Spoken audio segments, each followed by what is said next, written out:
America के राष्ट्रपति Joe Biden ने कहा है कि वो देश में नागरिकों के बंदूक रखने के अधिकार को खत्म करेंगे। अमेरिका में बंदूक रखना हर नागरिक का अधिकार है ताकि वो आत्मरक्षा कर सके। अभी हम अमेरिकी बात छोड़ देते हैं, पहले भारत की बात करते हैं। आज के भारत को आप देखें तो विश्वास नहीं करेंगे कि ये वही समाज है जिसने लगभग 700 वर्ष तक बर्बर आक्रमणकारियों का मुकाबला किया। मुगल और अंग्रेज आए, लेकिन हमें मिटाने में वो सफल नहीं हो पाए। लेकिन आज जरा सी भीड़ भी लाखों लोगों को डरा देती है। कोई लाउड स्पीकर पर ऐलान कर दे कि अपने घर छोड़कर चले जाओ, तो लाखों लोग जान बचाकर भागने लगते हैं। आए दिन लव जिहाद और बलात्कार की घटनाएं हो रही हैं। उन परिवारों के पुरुष बदला लेने की सोच तक नहीं पाते। यहां तक कि दिल्ली में लोग अपने मकान और दुकान बेचकर भागने लगते हैं। क्या आपने सोचा है कि ऐसा क्यों है? हम वही समाज हैं जिनके पूर्वजों ने 1857 में अंग्रेजी सरकार की नींव हिला दी थी। लाखों लोगों ने बलिदान दिया, जीत न पाए लेकिन देश और समाज के लिए जान दे दी। इसके कुछ समय बाद ही बंगाल में प्रतिरोध की आवाज उठी थी। आज उस बंगाल की हालत क्या है?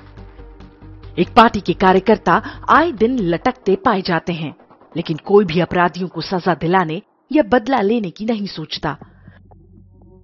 आखिर बंगाल के उन जुझारू तेवरों को क्या हो गया है?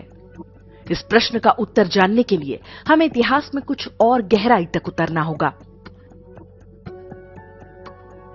1857 के गदर के बाद अंग्रेज समझ गए कि भारत एक लड़ाकू समाज है। वो अत्याचार का बदला लेना जानता है, हमलों का जवाब देता है। अंग्रेजों ने सबसे पहले भारतीयों के हथियार रखने के अधिकार पर प्रतिबंध लगा दिया।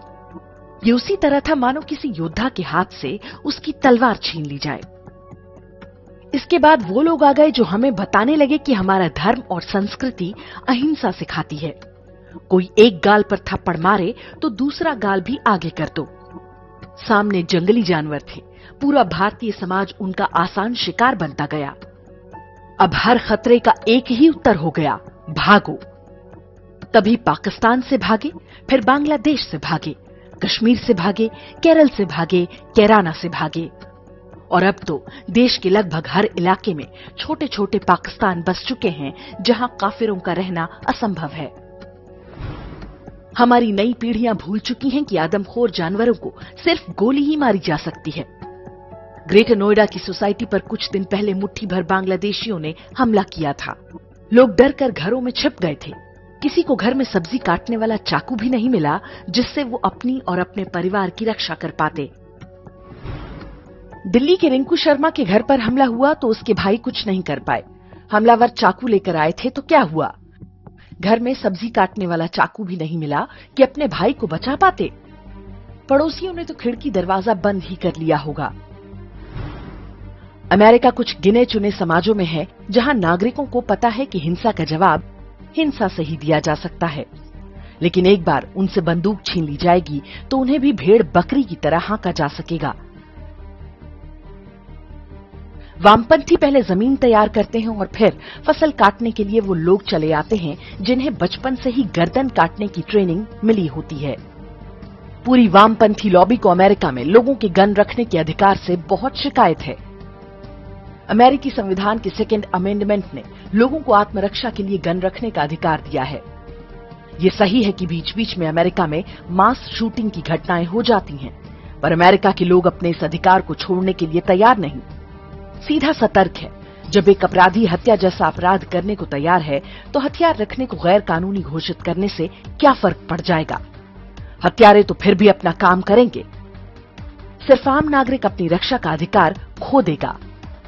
पर वामपंथी तरह तरह के इमोशनल कुतर्क लेकर चले आते हैं, जैसे कि राइफल खुद ब खुद शूटिंग करके चली जाती है। वे किसी भी हत्यारे को मृत्युदंड देने का भी विरोध करते हैं। तो पैटर्न क्या है? पैटर्न साफ है। वामपंथी आपसे अपनी रक्षा करने का अधिकार छीन लेना चाहते हैं। साथ ही वे उन सभी संस्थाओं को कमजोर करना चाहते हैं जो आपकी रक्षा कर सकें। वे कानूनों को अपराधियों के पक्ष में मोड़ना चाहते हैं, जिससे किसी भी अपराधी को दंड देना अधिक से अधिक कठिन हो और उसे कम से कम दंड मिले। आप सोच रहे होंगे कि इससे वामपंथियों को क्या मिलेगा, उनकी कौन सी मंशा पूरी होती है। आपसे आपकी आजादी छीन लेना ही वामपंथ की मंशा है। समाज पर पूर्ण नियंत्रण यही उनका गोल है, आपके मस्तिष्क पर, आपकी स्वतंत्रता पर। और इसमें लोगों के हाथ में हथियार होना उन्हें बहुत बड़ा संकट दिखाई देता है, क्योंकि जब तक जनता के हाथ में बंदूक है, उनका मनोबल पूरी तरह से तोड़ना संभव नहीं होगा। हाथ में हथियार लिया आदमी एक सीमा से नीचे नहीं झुकेगा, पूर्ण समर्पण नहीं करेगा। और इसलिए अमेरिका में वामपंथी संविधान के सेकंड अमेंडमेंट के पीछे पड़े हैं। भारत में तो हमें पहले ही निरस्त्र करके रखा गया है, अब अमेरिका की बारी है।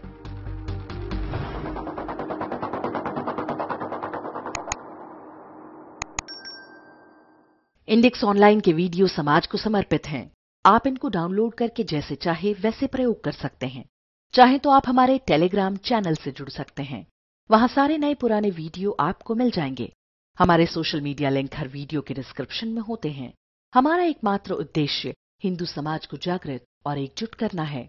इसमें सहभागी बने। धन्यवाद।